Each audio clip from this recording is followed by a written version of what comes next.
wana itolingi toyoka yo. Yo nde molobi malamu, yo ndo lobaka koleka bato na mokili bayebaka koloba te. Tokabi mombu na ona sa loboko na yo azali mwana na moto. Tika boyebi na ye pe bapanse na ye ya bomoto ekweya. Me bonzambe na yo nde lata ye na kombo na Yesu Kristo. Bien-aimé, totelemi likolo toyamba mosali na Nzambe, s'il vous plaît, totelemi likolo toyamba mosali na Nzambe. Basali na Nzambe bazo mériter double honneur, s'il vous plaît, totelemi likolo. Nzambe apambola biso. Est-ce que c'est moi koyoka liloba na Nzambe ya poko alelo ezali? Ce que c'est ezali pepa na likolo, pepa. Betela Yesu maboko makasi, betela Yesu maboko na mololo. Nzambe azalokumu tant pasteur Alain akasa kimbolo azopusana. Tozo betela Yesu maboko makasi.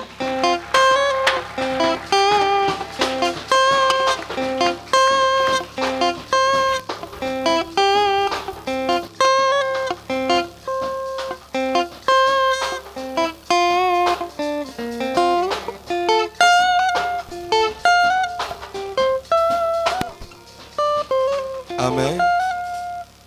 Amen. Nous allons prier. Nalingito bondela. Kolukayo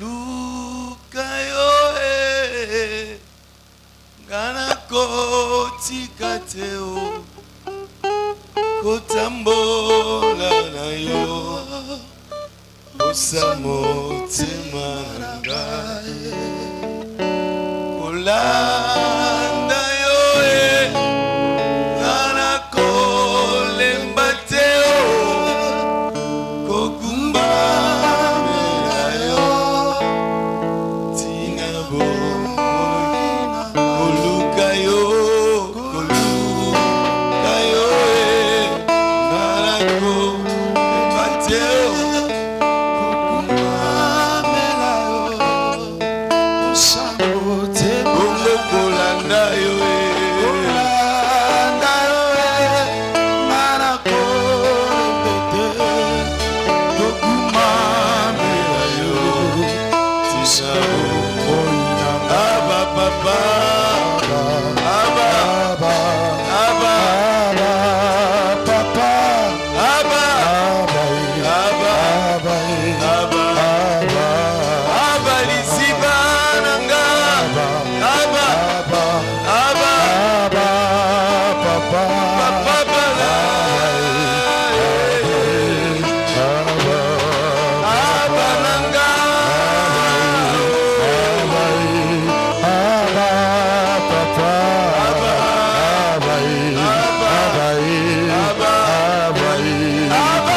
Sambo Narakole mbete Enakati yako kila Narakoti kate Enakati ya bofandi Narakole mbete Enasopi motema Narakole mbete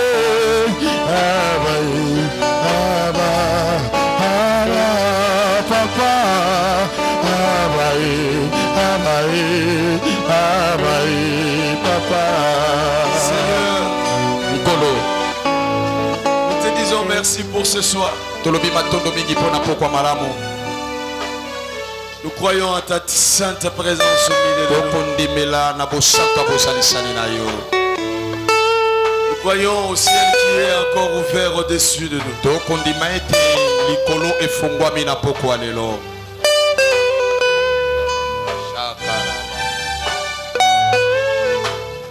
Merci pour des délivrances que tu vas opérer ce soir. Matondo mingi pona bokambola mioko sala na La pokwa Bible lelo. déclare, vous connaîtrez la vérité vous affranchira. Biblia elobi ete bokoyeba solo mpe busolo ekokambola bino.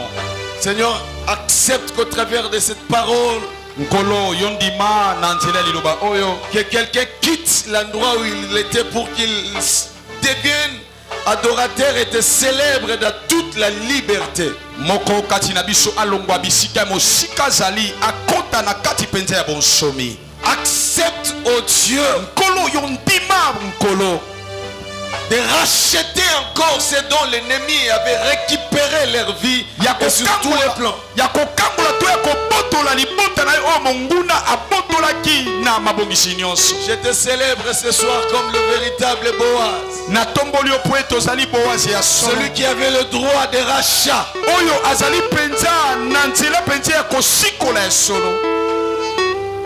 Les cieux et la terre t'appartiennent, Seigneur. Nkolo mokili oyo ezali mpenza ya yo. Tu as besoin simplement de dire un mot pour que les choses changent. ozali kaka na posaka koloba kaka eloko moko mpo makambo nyonso Tu embongwana. as simplement besoin de dire un mot pour que les chaînes tombent. ozali kaka na poso oloba eloko moko mpo ete likolo ekita na se na mabele. Prends ta place ce soir. zwa bisika na pokwa lelo. Règne encore, mon Seigneur. yotondwa lisusu na kati na biso. Règne encore, mon Seigneur. yotondwa nkolo na biso. Tout ce qui est de la chair s'efface. nyonso oyo ezali ya yo te ekolo eza bosika. Reçois tout l'honneur, toute la gloire.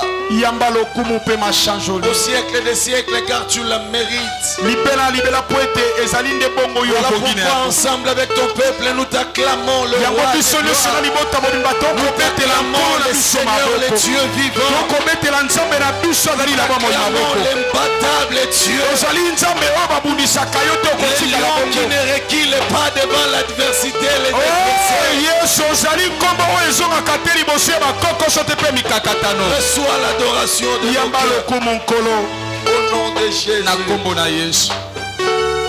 Gloire au Seigneur. nkembo na yawe Que le Seigneur vous bénisse. nkolo apambola bino. Alors que nous sommes debout, je voulais que nous lisions la parole de Dieu. totelemi kaka likolo po Et ete par totanga. après, nous allons reprendre nos places. wana na nsima biso tokozwa libonga na biso. Jérémie chapitre 6, verset 14. Aujourd'hui, nous allons essayer de lire quelques portions de la parole de Dieu. lelo tokotanga biteni ndambu ya makomi na nzambe. La Bible déclare ce qui suit. Il traite à la légère la plaie de la fille de mon peuple en disant paix, paix, alors qu'il n'y a point de paix. Il traite à la légère la plaie de la fille de mon peuple en disant paix, paix, alors qu'il n'y a point de paix.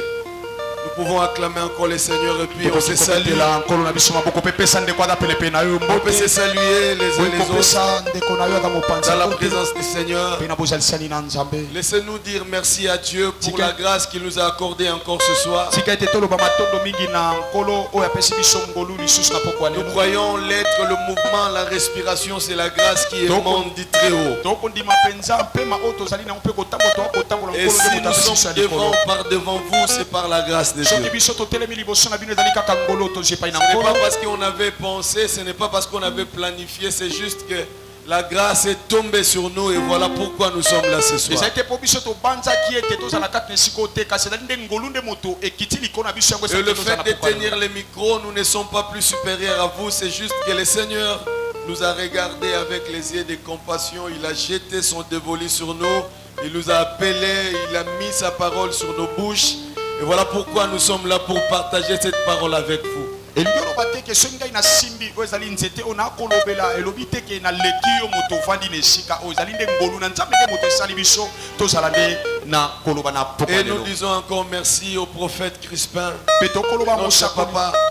Merci, que Dieu vous bénisse, kolo papa. apambola tata na biso Merci Christ pour mosakoli. votre amour, pour votre marque de confiance, matondo mingi na bolingo mpe na motema yo opesi pour biso nous associer dans ce grand travail. mpo na kokotisa biso lisusu na libanzo Il n'y a que oyo le opesa. Seigneur qui pouvait le faire, il n'y a que le Seigneur qui pouvait parler à son cœur. ezali kaka nkonkolo moto akoki kolobela bato na ye na kati na motema Je le crois que quelqu'un sera béni ce soir. nayebi ete na pokwa lelo moko apambwami na Mais pokwa ce lelo soir, je ne suis pas venu pour tout le monde.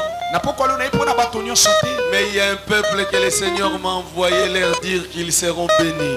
ezali kaka na libota oyo nkolo atindi ngai na panzala sango elamu mpo enayebisa bango ke opambwa Celui-là sentira même qu'il est concerné par rapport à ce que j'ai dit. mpe kozala moto moko mpenza komisokisa na kati ne mpenza oyo mosali ya koloba yango mpenza Un ekozwa jour, une maman, le Seigneur l'ouvre les yeux, il va voir, il y avait des couronnes qui descendaient dans l'assemblée. nakomona mama moko akofungola miso nzambe akofungole miso mpe nakomona oyo ezali mitole mpenza C'était comme ekokita na dans kati une ya esika vision en plein culte. Et En comme ça, plein la- culte. ekozala mpenza emoni Et ezali- cette maman-là elle voyait, elle était en train de voir une vision. mama moko azali na kati na esika bande ekomona minzoto mpenza yango ekiti mpena na kati na esika oyo Et nde bandeli c'était à ya kito. l'église Bethel. ezalaki na etonga betel Alors quand l'homme de Dieu parlait, ta mosali na nzambe alobaki il y avait des colis qui descendaient tellement sur les têtes des gens.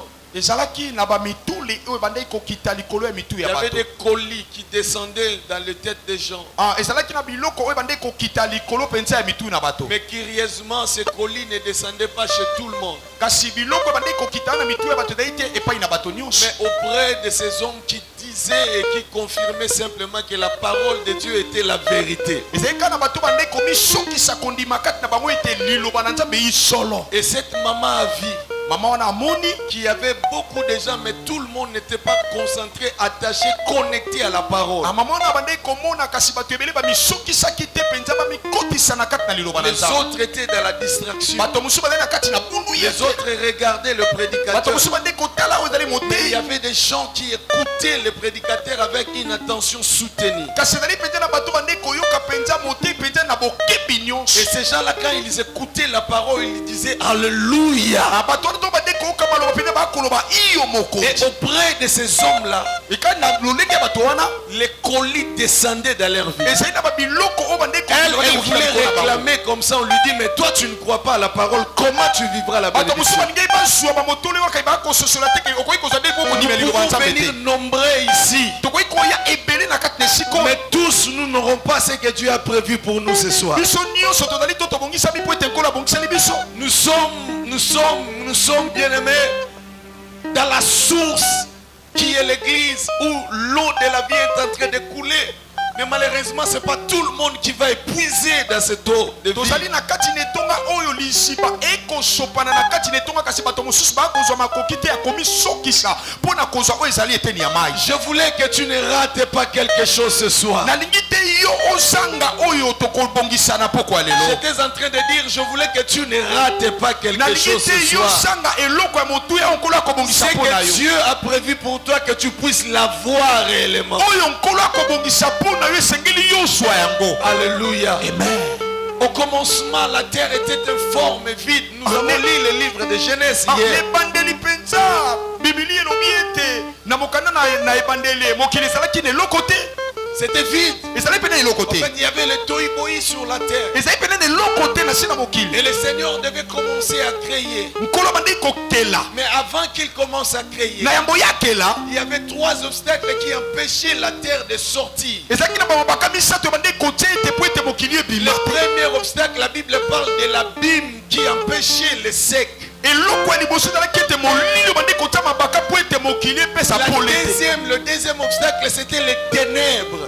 eloko ya mibale ezalaki mpenza molili ya La makasi Bible wana dit qu'il y mpenza avait les ténèbres sur la surface de la terre. bibili elobi ete molili ya makasi mpenza ezalaki na mokili Et mobimba la troisième des choses, c'était les eaux. Ah, eloko misato ezalaki mai. Et c'est comme ça la Bible dit l'esprit de l'Éternel s'est mouvé au-dessus des eaux. Yango Biblia elobi ete molimo na Nzambe yango bande koninga na penza likolo Et na vous mai. allez remarquer le troisième jour, le Seigneur arrive pour créer la séparation entre les eaux et la terre. Ah, yango komona ete nkolo ye penza na mokolo mibale penza yaki kokabola mai o nazali pe na Il mokili. appelle le sec la terre et il va commencer à ordonner que la terre puisse produire. Ah, wana tango ya lobi mokili ezala mabele ezala wana mabele bandi kobuta ezali bambisi pe babiloko ya ndenge na Et il ndenge y avait banzete. trois choses que la terre avait produites. Ezalaki biloko misato mokili Il y ebotaki. avait les herbes, le feuille, Ezalaki oyo ezalaki matiti. la verdure d'abord. Ah, biloko oyo Nzambe akelaki na se na mokili. Il y avait les plantes de toutes semences. Ezalaki na banzete ya lolenge na lolenge. Et il y avait aussi les arbres de fruits qui portaient le fruit. Ezalaki pe na banzete bandeki kopesa Mais bambuma malamu. avant que la terre commence à donner ces choses, Na yamba mokili epesa biloko wana. Dieu devait d'abord libérer la terre, Nkolo esengelaki asuka asikola oyo ezali mokili. faire sortir les secs,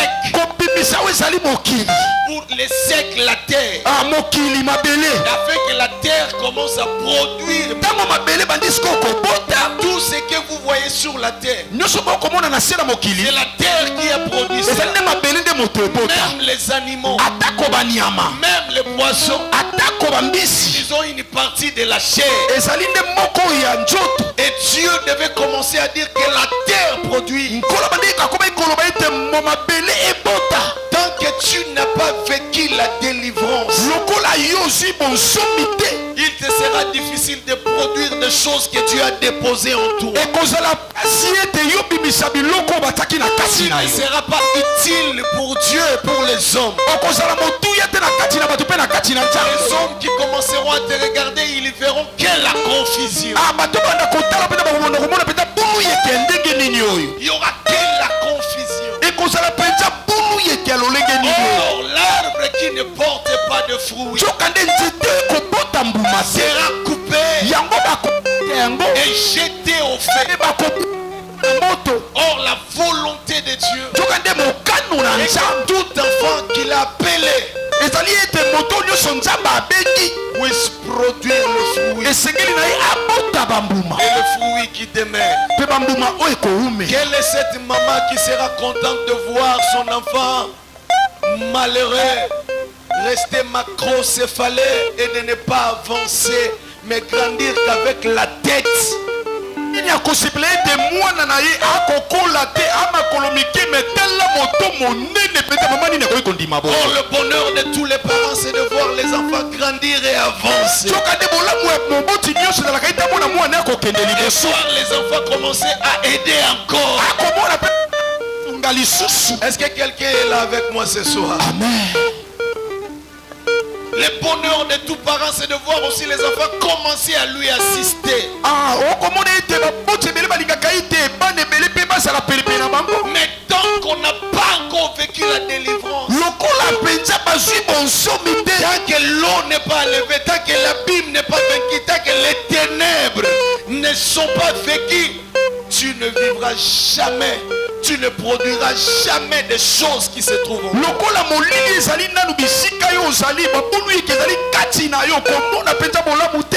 Ce soir, j'aimerais nous parler avec beaucoup de clarté, de précision, parce qu'il a...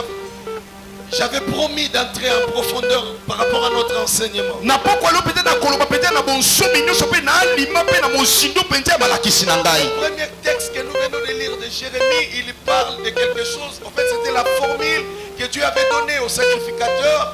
À la fin de toutes les réunions, les sacrificateurs avaient l'habitude de lever la main, ils devaient bénir le peuple.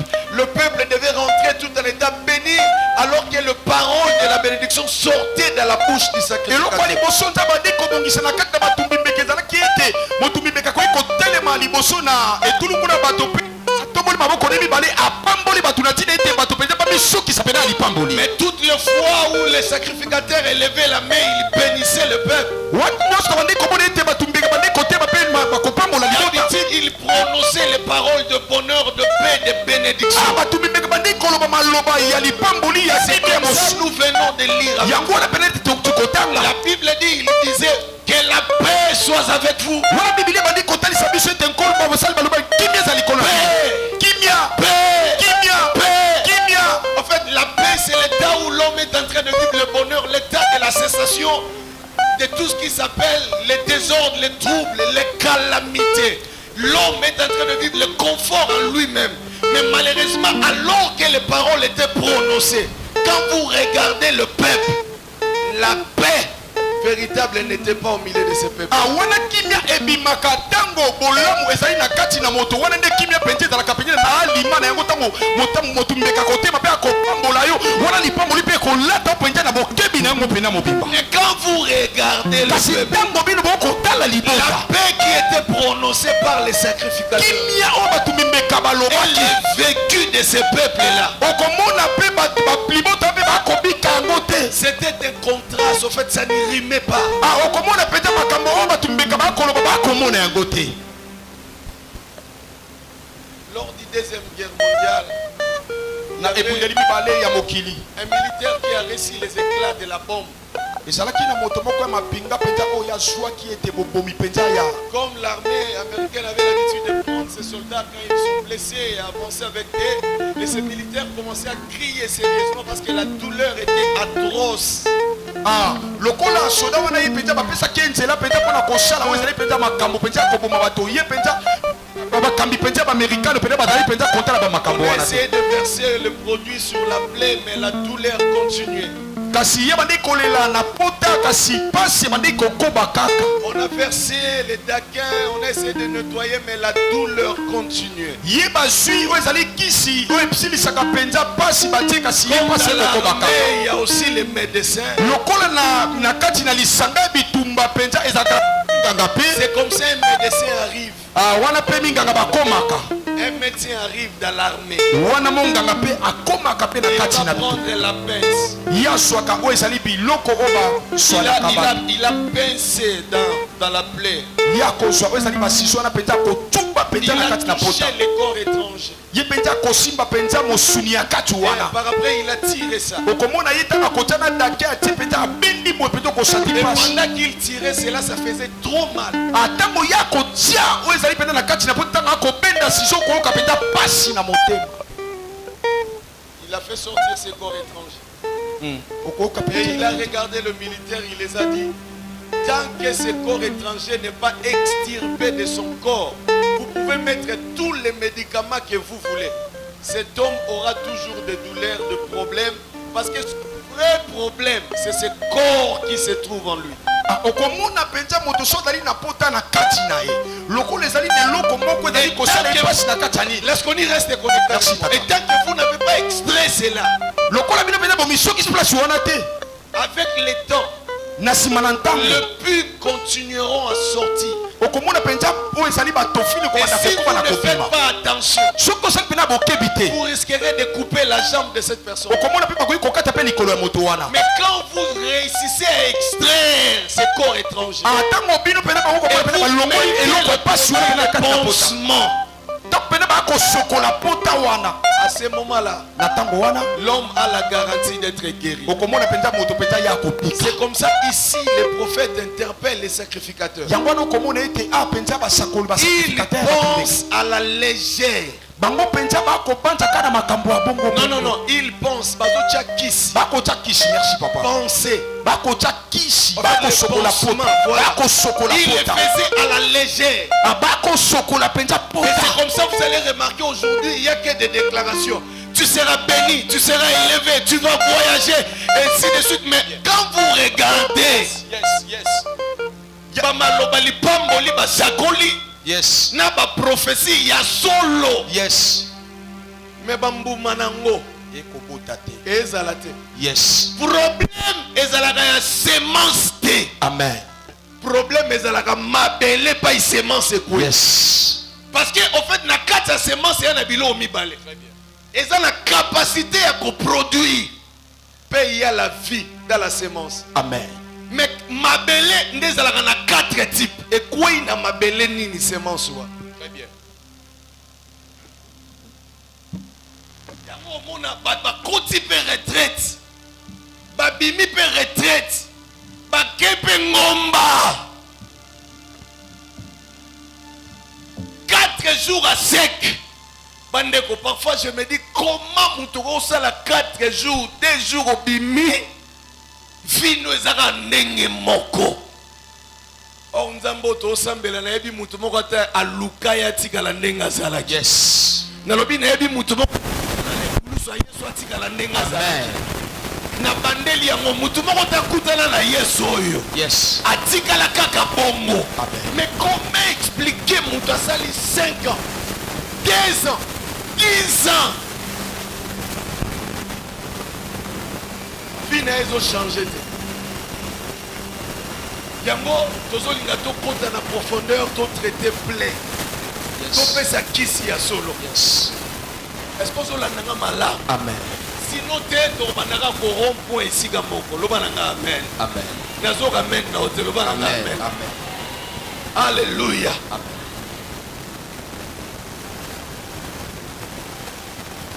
Le trafic et la vente, parce qu'il est question de ça. La vente et l'achat. Frère, se passe dans un terrain. Le terrain que nous appelons le marché. Suivez-moi, je commence à parler. Et dans les marchés, c'est là où la vente se passe. C'est là où l'achat se passe. C'est aussi là où on peut trouver les drogues. Non. Les charges. Yes. Yes. La vente, c'est par rapport à celui qui est bien, il voulait le vendre. Ne peut acheter que celui qui a l'argent pour acquérir d'un bien. Celui qui n'a pas l'argent, qui a le bien, qui désire avoir un autre bien, il va procéder par ce que nous appelons les drogues ou les gens. Et c'est ce qui se passe sur le plan spirituel. En même temps matériel. Beaucoup de gens sont vendus, mes frères. Beaucoup de gens, leur vie était achetée. Parce que simplement, ils n'avaient pas considéré les choses que je vais partager avec vous ce soir. Joseph, à cause de l'excellence des dons de grâce qu'il avait reçu du Seigneur, et il n'a pas demandé à Dieu d'avoir le songe, mais Dieu lui a donné 2 songes. Des songes vrais qui devaient s'accomplir. Ça crée la jalousie dans les cœurs des gens. C'est comme ça la pensée de vendre Joseph était arrivée. L'étoile que tu as, ça dérange les gens qui sont en train de le voir. Mes frères bien-aimés dans le Seigneur, le diable ne sait pas exactement quand Dieu va te bénir. Il ne sait pas exactement quand.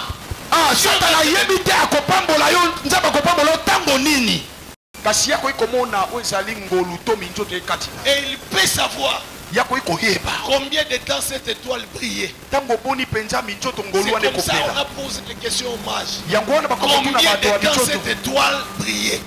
Montrez-nous où l'enfant est né, nous voulons aussi l'adorer. Hérode, mwana oyo atati ntango akokola okoma mokonzi yo na mbula wana yango kuta kokufa. Mais comment oza déranger na bébé abotami na kati ya crèche bébé okundisanga nini na ana eloko te yo moto okanisaka oza na eloko te mais eza na biloko nzambe atya kati na yo ebombama yo nde ozomona yango te me bato ya misu minei bamonaka yo nde ozosala ka nango te me bango. Satan aza na capacité à kodétecter yango. Na bandeli ayebi te tangu nini makoki komona ba étincelle.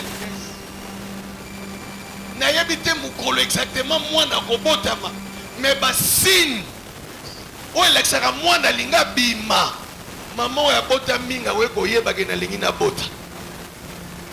Remarquez poche ma ezali nini oya mwana mukiaza na sema liboso nde abanda baluka kaka mais ya mukolo a comprendre que fona ki maman na maternité. Alléluia. Amen. le diable peut voir. Et voilà la raison pour laquelle Simba na mutu eloko liboso ezoko créer makambo acha vente na vie ya mutu bandeko ezali à cause ya étoile ya mutu. Et nini tindiki batu baluka bateka étoile na yo baluka basomba yango eza po bango baozanga oyo oza nango. Amen. Eza po bazana zuwa ya vie na yo. Yes. Et raison mususu eza kindoki o ezalaka na kati ya mabota. Très bien. Parce que na kati ya mabota principe ozo diriger biso eza égalité. C'est-à-dire biso nyonso efo tozala ndenge. Deuxième principe na kati ya libota principe ya bolingo. Bato ya makila moko balinganaka mingi. Yango difficulté ezalaka na tika bandeko na nga na kende. Age ezopusana ozobala te parce que tu as l'impression na sisi na bolingo ya tata na nga te. J'ai écouté un jour une fille dire ça.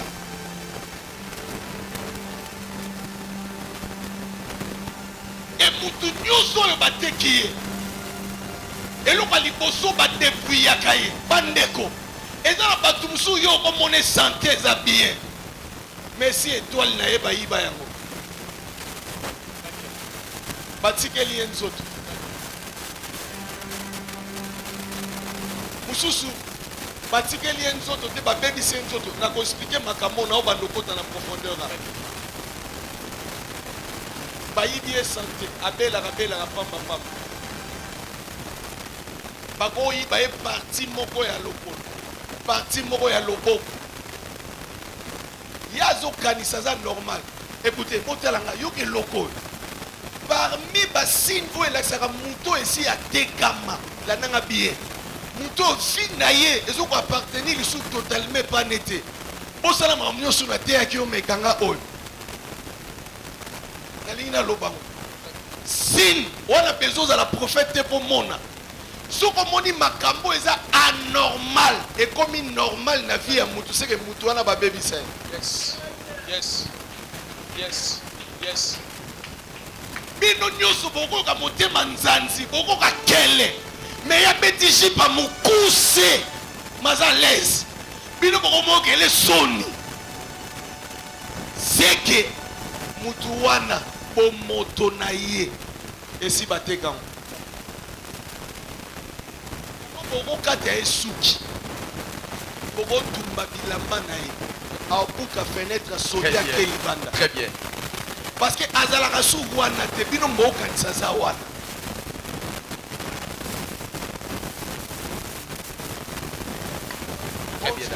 Très bien.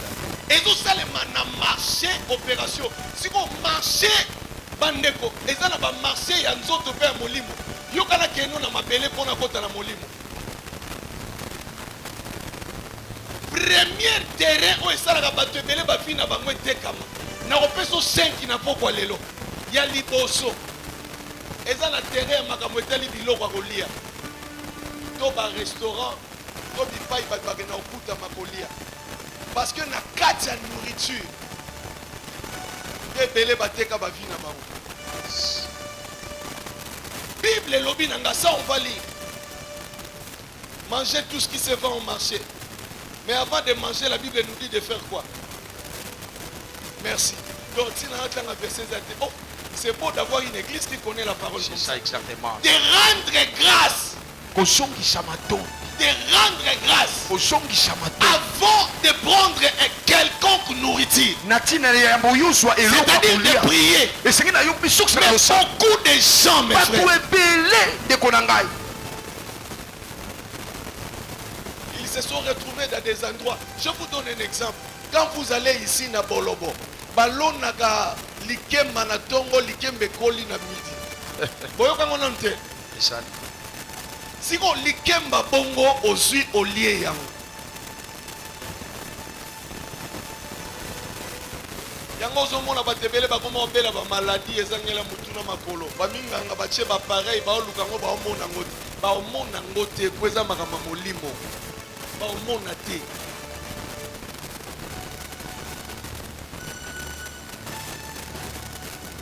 nayebi bana mobali mosusu likola kolia balambeli ezakala ha basangisi yango na menstrui ya basi bolimbisa nga lelo na ozala un peu vulgaire mais je vais parler allié yango fille ya mwana mobali oyo etekama c'est-à-dire bokoma opekise maka mosusu na ngwe na forme moko vous n'avez pas l'idée à cause ya nourriture yo ozokanisa na restaurant oyo baswanyaka ngai bayambanga malamu te bakanga yo deja yo ndo oyebaka te na malewa wana epa mama mado problème eza yo ndo komprenaka te kesi bakanga yo Très bien.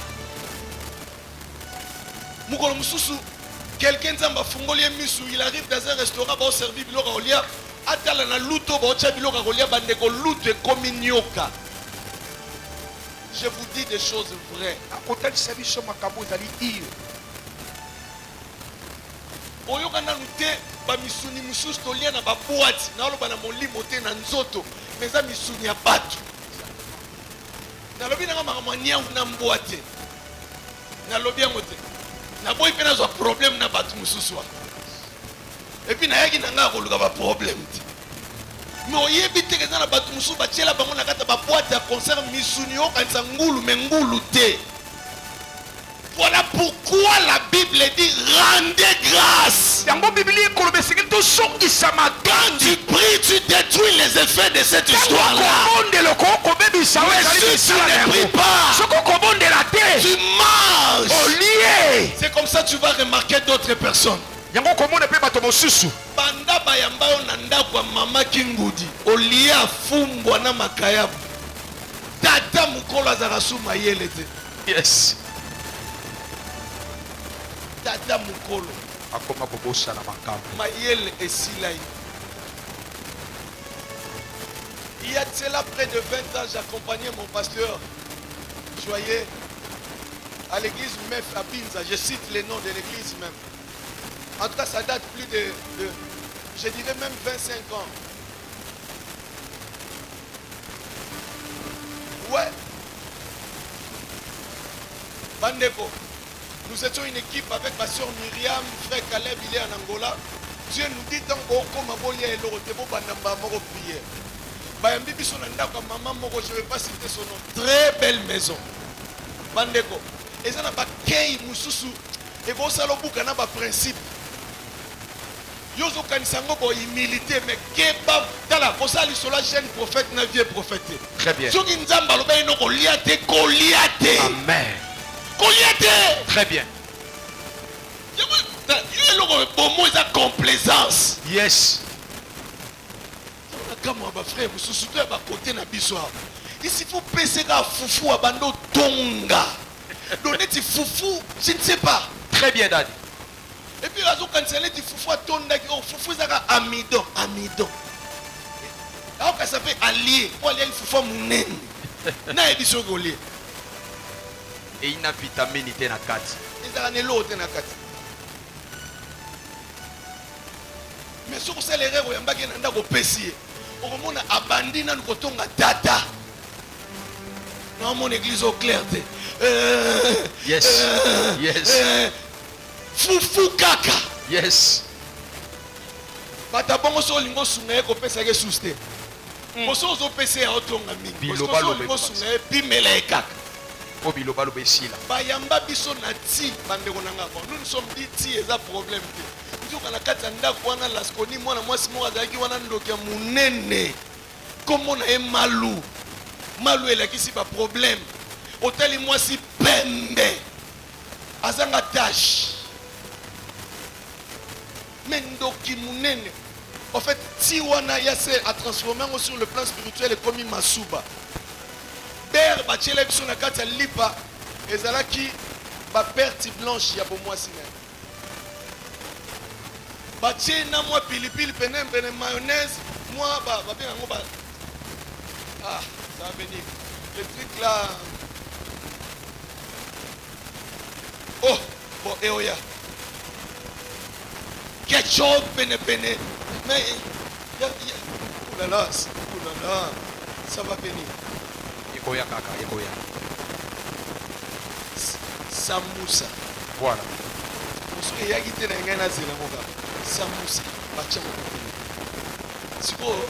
qui aiment le prendre, tu prends, tu mets avec le piment et puis tu manges. nzoka pilipili wana bandeko ezalaki nde baregle nazoloba na bino mbo mosusu otuni pasteur joye makambo na oloba koexplike bino tolia makambo mwana mwasi wana ebongo pongi oyo tolalaki envoûtement. pongi oyo tolalaki. Je n'oublie jamais cette histoire à Binza chez le pasteur François bandeko nzambe ka aza nzambe mawa emoko ebila esali tolamuki me tolamuka wana retard tobandi korokoboshe mais osatir kilo kasi bamemisi bino basaki ya nsima Envoûtement. et le Seigneur a ouvert les yeux à Myriam. Nkolo fongoli miso ndeko mwasi. Malheureusement Myriam angwa beba lelo. À cette époque l'ange venait la rendre visite. L'ange lui parlait. Natango elekaki wana mona mwanze penza ya spécié ezali bansango.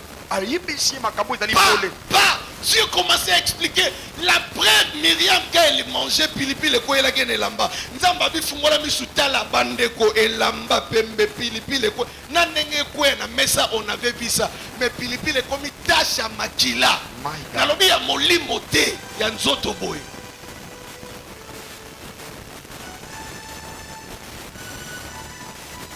Et la fille commençait à parler. La ligne va détail me mais à salam dans l'église on nous a été.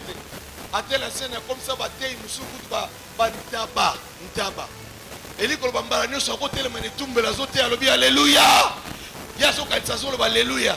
Nzoka na matoya bandi mezo bima be. Wa bima na bango. My God. Tala mona mwasi. Bongo délivrance na ebandeko.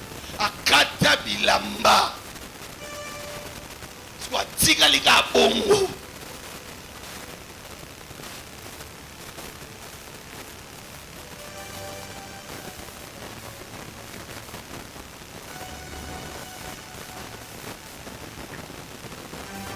Par la nourriture, beaucoup ont été achetés. Même le père Jacob, il a acheté l'autorité qu'avait Esaü par la nourriture. Et il était devenu l'aîné à cause de ça. Je vais donner conseil à l'église. Apprends à prier. Et puis tu n'es pas obligé de manger partout. Tu n'es pas obligé de manger partout. Frites. Surtout qu'il a des frites. Non mais franchement.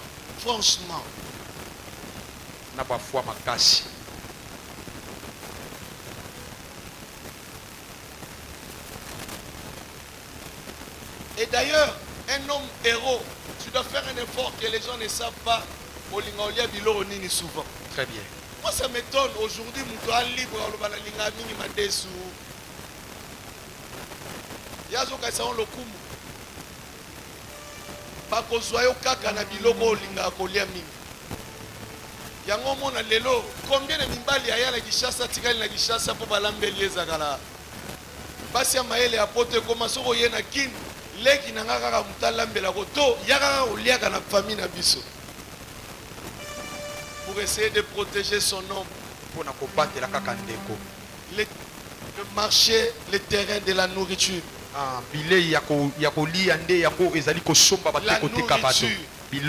La nourriture. C'est là où beaucoup de vies ont été vendues. Et c'est comme ça qu'on commence à regarder la santé de beaucoup de personnes, mais c'est un problème.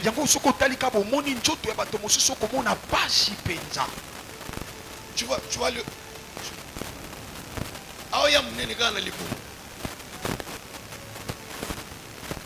Et puis, à OCP là. Oh, mon nez, les sols pour moi, mon nez, n'a pas regretté. Yes. Oh, comme un kilo, frère.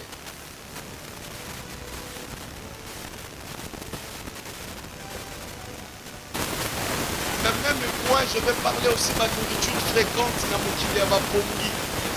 Faites attention. Quand tu constates, tu manges beaucoup pendant que tu dors. Rassure-toi. Les arts et le bel comme une doki. Oui.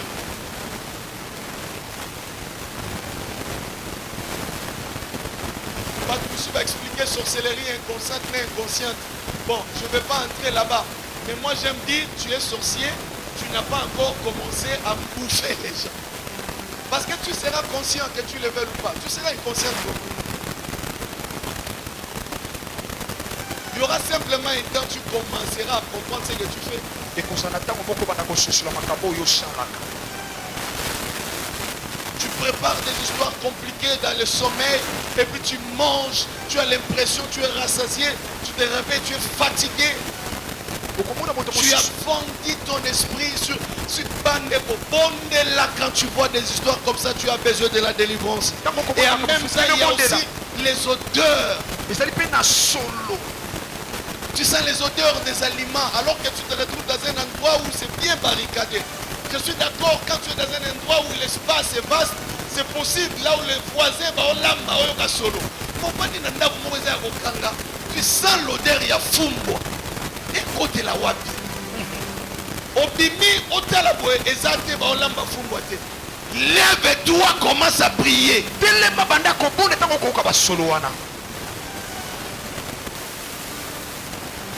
Il ne faut jamais tolérer ces histoires-là.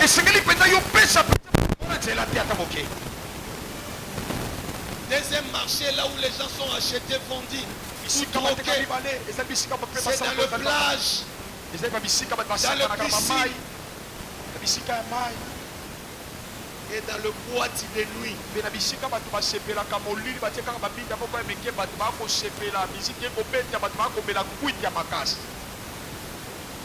Je parlais dans le plage tout près de fleuve, Maluku, Maya Pembe, Jili, Kinsuka, piscine, boîte de nuit, et si tu as des bébés, tu as un bando sur la carte. Tu as un boutou, tu as un boutou. Tu as été moi, tu as un boutou, tu as un boutou. Ake sukola na Dubaï na otanga komone. My God. Ada parmi Yes. des multimillionnaires. Moi si ne fais multimillionnaire. Très bien. Yoka boule ele na mutu. Na sukola kana ba mbisi sigambo. Il y a des fois une folie dans matière ambo. Zambe ka muta ko suka maîtriser mutu soko za na mbo. Très bien. Oui. A okota na mai na se ona bandeko. Je vous dis la vérité, il y a des sirènes des eaux qui existent. ezali penza na ba mbolombolo penza bosoto penza mai bazala ça va interprétation de balini mais nga nazoloba na molimo je suis sûr nakondima penza nakondima konzenga ya mwana mobali oyo atuka sirene akoka kokanga motema te. Yes. baka na zuwa oyo natikala na ye kaka il était beau ale penza kitoko moto wana utukufu et c'est la mort. La sirène parfois sur moni sur les boyaka to vivre na mokili poto akoti kota air moko boye ayela mona putu nenge frère moi na loso auta okufa na veni loso so azomona ka mwasa putu azoya yazo sepela et puis grave akomo betela ba master ne lisolo abi place au mwasa putu akele lo kopesa sango. Oh là là. A pesa sango na nini na bina lakisi pe na mobali. My God. Et les autres aux solo là on a zoté à bino alanda sirène à butu. Yes, akufa. Évite ceux qui yenda pesi sango to yende ako. Tu entres dans l'eau, tu exposes toutes tes parties. Et bizarrement, Dieu t'a donné des belles parties aussi. okomona penza okokuta na kati na mai po okosokolo komona otiki nyonso oyo nkolo apesa ye apambola mpo bato mosusu basepela na yango Il faut voir les strings qu'elle met. okomona moto mo penza akolata biloko ya bosoto penza na nzoto Comme maillot. oh my God. Elle entre dans l'eau. mpe akoti na mai na bilamba wana ya bosoto Ma eza mokili mususu.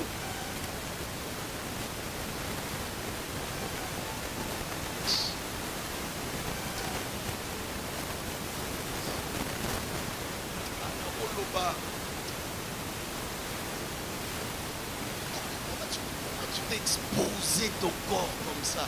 Oui, okomona kodi mpenza yo kotika nzoto lokola bakoteka mpo na nini La place tala piscine tala bato ebele na kati ya mai oyebi baétat d'âme na bango te oyebi baplace bawuti te oyebi bafi na bamaladi baa nango na banzoto yokanisi le fait okota na mwa chambre d'avant pour se laver et ensuite entrer dans l'onde muta longoli mbindo na ye ok alongoli salite ya nzoto bongo salite ya molimo Come on. Très capital. bazo nage mpe ensemble bana mibali mosusu akindoki mpe baza wana okomona ntango nzoplo ye bazosela kaka yo ntango yo ozokota omona landi yo My God. mosusu oya mosika te atouche okaka na nzoto aleki na ye Yes. mais après des choses que tu commences à vivre. Makambo ko Je bana connais ko. des filles qui ont perdu. En fait, elles sont devenues frigidites. L'absence de plaisir sexuel. My God. Vous la prenez en mariage, mais elle a l'impression qu'elle a moi aussi. Elle est plus à l'aise d'être avec des filles que d'être avec un homme. Yes. Et il y a aussi des hommes comme ça qui sont devenus homosexuels.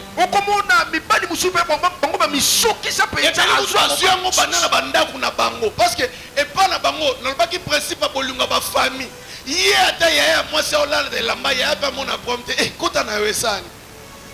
Et puis ya mon obi kanganga na osinga soutien. My God.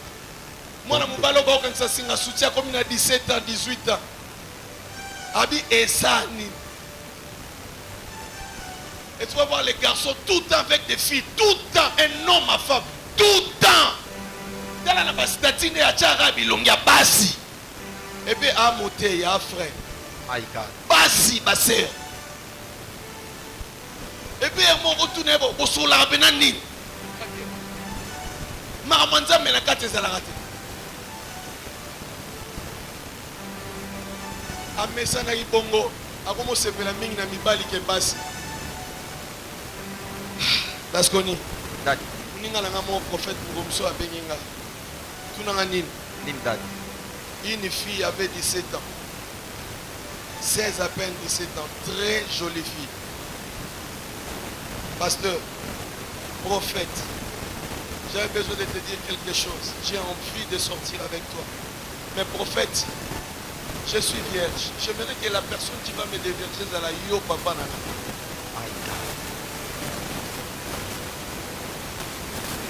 En fait, David dit, Mambi dans le barana, Katana.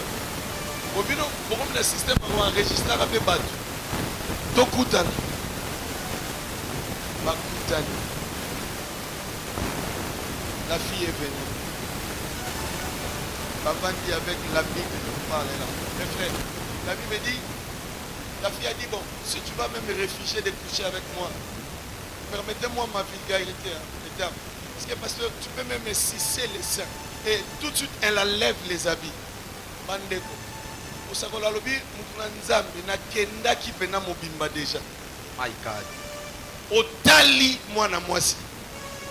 Otali, tu regardes la fille. Otali penza mwana mwasi bo. Tu regardes sa poitrine. Otali penza njoto na ye. Sincèrement, j'étais parti. Wana penza nkolo penza sele mobimba penza akoka. J'étais allé totalement. Mais ce qui m'a bloqué de ne pas tomber, ce n'est pas Dieu. Ce n'est pas aussi la crainte du péché, la fuite du mal. Non. Mais je me suis rappelé que la fille avait à peine 17 ans, 16 ans, 17 ans. Donc c'est une mineure. Si je tombe avec elle, c'est la prison qui va venir après. Tout ce travail va s'écrouler. Et c'est la chose qui m'a retenu. Mais pasteur Akassi, est-ce que je voyais là, c'était rose.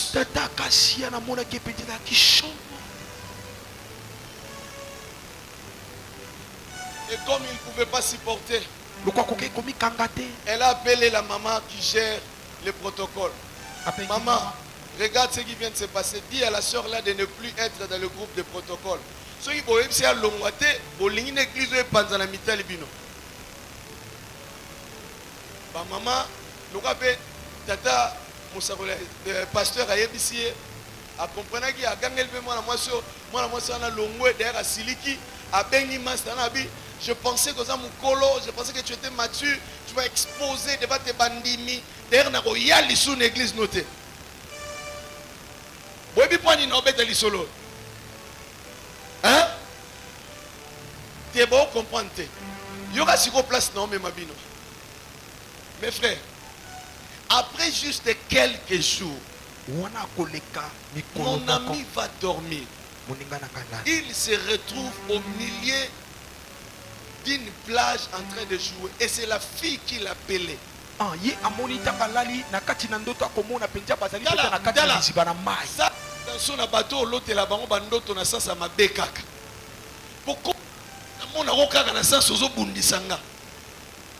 Comment expliquer ça?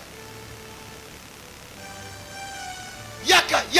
Et pendant que abandi ko attirer pas comme landae. Azo landae destination na mai. La fille va entrer dans la mer et aussitôt elle était devenue Mami Wata. My God. Nzamba fungoli l'homme de Dieu misu. Amoni place azo kende bake ba vandisi na trône. Tala mibali bazingi ye na couronne na mutu na ya vandi na lokumu. Azo continuer ko attirer na ba mystique mais simbate. Nde l'homme de Dieu Sutuki. Regardez la montre, c'était minuit. Na bandi ko sambe latina 6 heures. Na sambeli tina 6 heures était pour la linga ki ko sambela. Mais na sambeli pour na obanga so na kangi misu neta ko zoanga. My God, Jesus.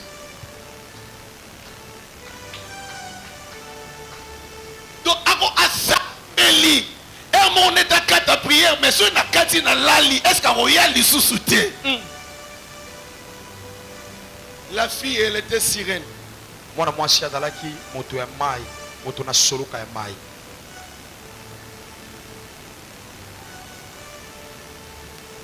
Après, comment vérifier les solos? Abano y a une église. Mais ici, quand on a pété, Bandeko, bisobi kongenga pa unité. Tout ce qui brille n'est pas de l'or. Tout ce qui brille n'est pas de l'or. Maintenant, imaginez qu'il tombe avec cette femme-là. Quel sera le sort de cet homme-là toute sa vie? On nous a rencontré l'histoire d'un homme. Je donne l'exemple à Congo. Est-ce que Maria Maza, Nani, la fille a continué à Bengi Baninga Mso Abasi Babini Babi, oh Luka Nani. Atangi Sukombo, mais moi, sur Zotanga Komba Uto Koufa déjà il y a 2 semaines. Nauto Zalana na boîte lobby. My God. Beaucoup ont vendu leur vie comme ça. Et pelé batika ba moina bango bongo na poche.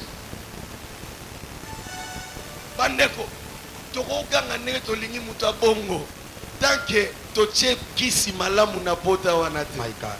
Tokolo ba yamba. Yes. To bakisele na maboko na makolo. Eloko esale matin na vie. Yes. Très bien, Dad. Très bien, Dad. Come on.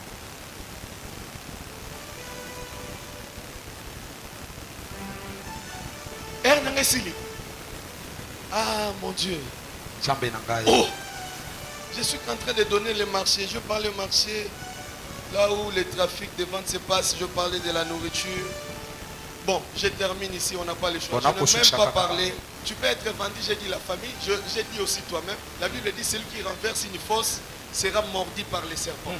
Celui qui renverse une force sera mordi par les serpents. Oh, les serpents, là ce qu'on dit, permets-moi. Merci.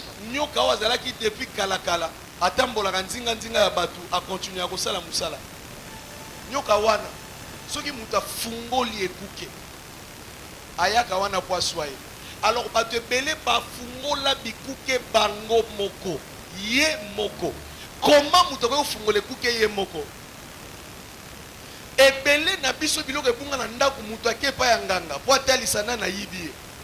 Le fait d'aller introduire tes pieds, Nanda Kwanganga, c'est le jour où tu as vendu ton esprit. Na yo, oeba memaki yo. Tala bande ko ata balobi ba chayo kopo boya.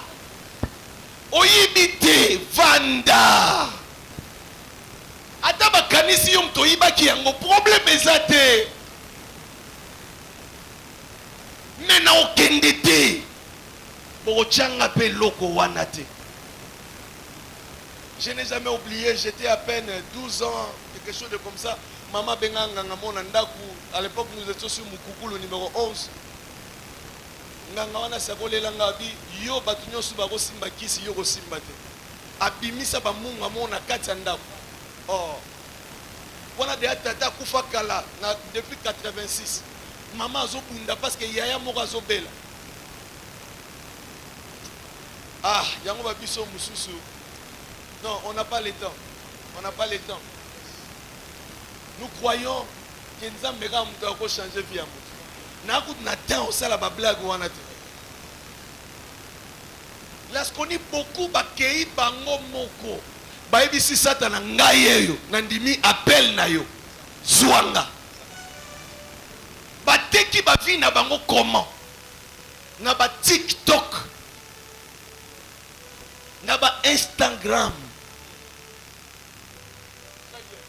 Comment expliquer, jeune fille, tu vas là pour faire des vidéos en exposant un peu la beauté que tu as. Mes frères, un monde virtuel. Est-ce que vous connaissez combien de personnes qui te regardent? Dans la légèreté, dans la vie, bon, il y a un signe. Et là, ça va que moutoy. Parce que oh est cause la anormal et comme une normale pour naïe c'est gaza au bébé. Combien de hommes, combien de satanistes? D'abord réseaux sociaux yokanga bien basale lango bisote pour na to profiter nango pour na to kabana ba message ba photo. Détrompe-toi. La première pensée qui se trouve là, ça n'a rien à voir avec ça. Yes. Rien à voir. Attention, tu as comme un message. Et ça, accessoire. Mais la vraie pensée à réseaux sociaux est ali. Comme ça monde et l'oramouké, village en fait, c'est ça le terme, le web. Araignée à Zamoko, mais Basingebele, Bamakolo. Mais araignée à Zamoko, a géré Batunios. Et c'est comme ça l'antichrist, quand il viendra, il va gérer le monde au travers et outils qu'on appelle les réseaux sociaux. Quand la prophétie disait, il parlera, le monde écoutera. Mais autrefois, on doutait à cela, on disait, mais comment ça sera possible? Mais avec l'avènement de l'outil appelé l'Internet, mais quelqu'un peut faire communiquer mon con dans le monde entier. Monde na minute ba live au monde ba salle. Mais c'est juste pour préparer l'arrivée de cet homme. Yango ba tchel biso na ba téléphone na biso ba pixel la kitoko ya ba caméra ya ba photo. Remarquez et là ba changer mingi na téléphone eza photo. Au moins muso azo sepela bimi kitoko mais tale azaka kutu bongo te. Tala ye. Ils ont dit frère moi qui m'a dit sermon. C'est là liboso à food market. Na ko mana na 2 minutes. O latine na lati robe rouge. Ayeka apusa na mo mkia boka kudebe muta robe rouge wana bandeko. Na tentiro amona ke na téléphone. My God. Kitoko lelo. Ya téléphone ça dépend de la qualité appareil photo muta osela na téléphone na. Et puis notre traitement ya Photoshop oh ba designer ba bakisi mo mafuta mo mungo. Et en plus na kata ba téléphone bon à un certain moment on sera obligé, tu payes l'argent. Tu payes l'argent avec nos comptes. Tu payes l'argent et tu vois une fille, il y a des sites comme ça. Et la fille commence à se déshabiller, tu payes, moi $5, moi $2. yango ba bongsela biso ba caméra. Bon, évidemment ba musu ba somba ba téléphone pour na ba musala na bango et consort comme étant utile. Mais ermo est compliqué. Laskoni na oka ki muté manette linge suka nga na bingo est-ce que na bolingo boy. J'étais quelque part avec les enfants. À un certain moment, j'ai oublié si j'avais laissé mon téléphone dans la jeep.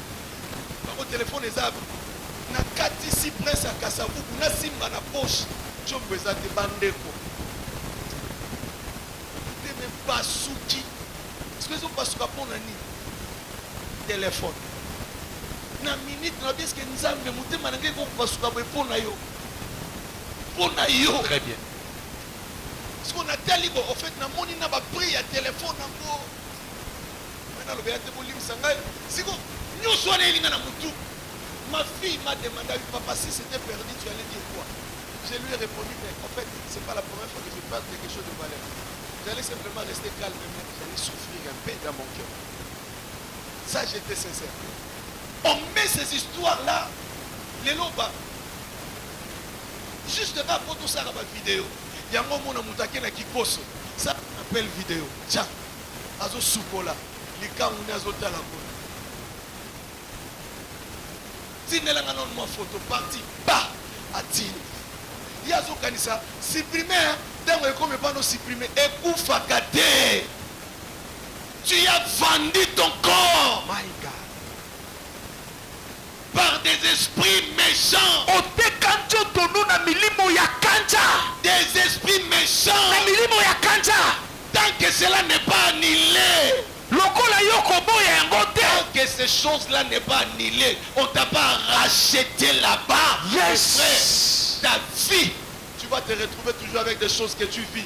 Amen. Des fois tu es dans des forêts, des fois tu es dans des mers, des fois tu es poursuivi, des fois tu vis des formes de nuit, des marches, des choses bizarres. Parce que tu as vendu ton esprit de l'autre côté.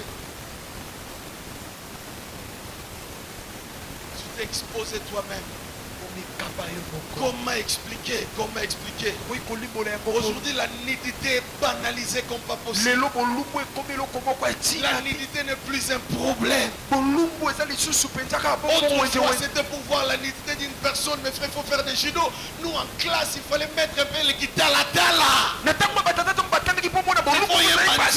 Moi, moi, si caleçon rouge, moi, si la kisa, mais les lois, musu nani movaninga en église nani ngozoteya yango bino non bobalite bosala attention pardon. Imaginez tu prends maintenant une femme ou keka vine na mokila molili bokoti na ndako bovanda na ye yango zomona nyonso salaka moi ça osepelaka te parce que ça na ba image na esprit na ye okoko satisfaire yete. Je vous dis na lobe na micro okokate parce que ça na ba film ba vidéo yango wana mobeko elobaka nganga nzambe fo bala mwasi ya ndenge. La Bible a raison parce que azana ba film ebele na esprit na ye et tant qu'on sali ba makambo wana te ba mona eza kwa publicité mo zana le kaka te okomikate okomikate.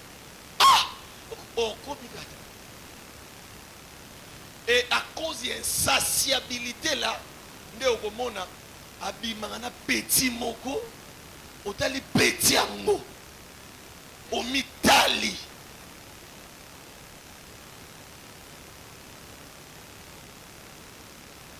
Tu as pitié. Samba kabiso ba. Aotonda lisuste. Ateka déjà molimo na ye. Ateka ngona ba film amonaka na écran na ya téléphone ba film a porno tala to me ko sala test pasteur akasi oluka makambo bon nalingi nazwaka 10 téléphone ya bato 10 ngabona opona bao batie ba mot de passe to sengo mot de passe na kimia olongolango. Est-ce que vous êtes d'accord na ngai? Oka oui yango ndenge bimi hein.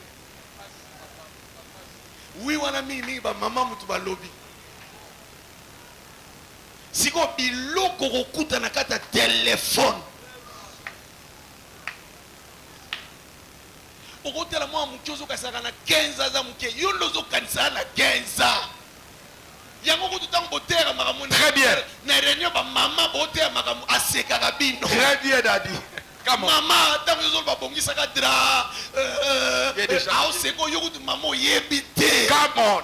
ye réseaux sociaux elakisa ye makambo akovandisa mama osali 30 ans na libala ya opeso cour sala erreur tikela ye mobali na yo okoregrete ndenge ni mobali aokima na ndako mpo banotion aza nango Très bien, Daddy. epi soki azongisela yo mobali na ndako komisa nzambe Très bien, Daddy. eske osoki okende na media kota banzembo bavideo bana nzambe awa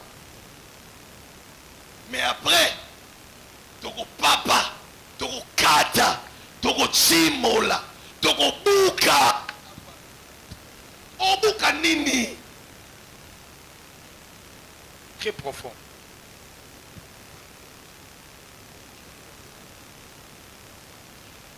bon je dois respecter sinon mokomosu bakobengisanga lisusu awa te o alexa r mingi hein?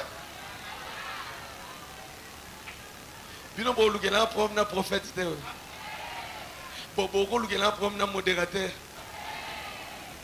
po bino ndenge bosepela na ye miso otala ngai awa est ce que boyebi ke modérateur mbaka président culte hein? Wow, tokobetela kolo maboko. Yes. Gloire au Seigneur. Prophète abakiselinga journal. Yes. Merci, Daddy. Bon, en fait, nous allons nous tenir debout. Totelemi, totelemi likolo, tokobalo, Est-ce qu'on peut totelemi. continuer à acclamer les seigneurs de gloire? Betela nzambe maboko makasi. Tu peux le faire encore bien. Tu peux le Betela faire. Yesu maboko makasi. Non, je Betela Yesu voulais que maboko. tu l'acclames. Nalingi nde yo beta maboko Mais tu makasi. l'acclames, tu dis pourquoi tu l'acclames. Nalingi yo beta maboko makasi penza. Beta maboko makasi na milolo. Ah, beta bakelelo na milolo mata. Nalingi yo mata lisusu. Ah, bakelelo na yo ezobongwa na bakake. Oh, Jésus ezobongwa na bakake. Nalingi yo beta maboko na bakelelo. Wana ozobeta maboko. Ozobeta bakelelo. Beta maboko. Mira sheriko kweyaki. Na ba cri de joie, na ba louange, na lingi na poko lelo na soyoka yo te, na lingi o matali susu, makelela maboko na so bemela yo délivrance. Ah! Bakelelo na so bemela yo délivrance. Bakelelo na so bemela yo délivrance. Na maboko na yo, na maboko na yo, na maboko na yo, na maboko na yo. Wana zo tatola kaka. Jambo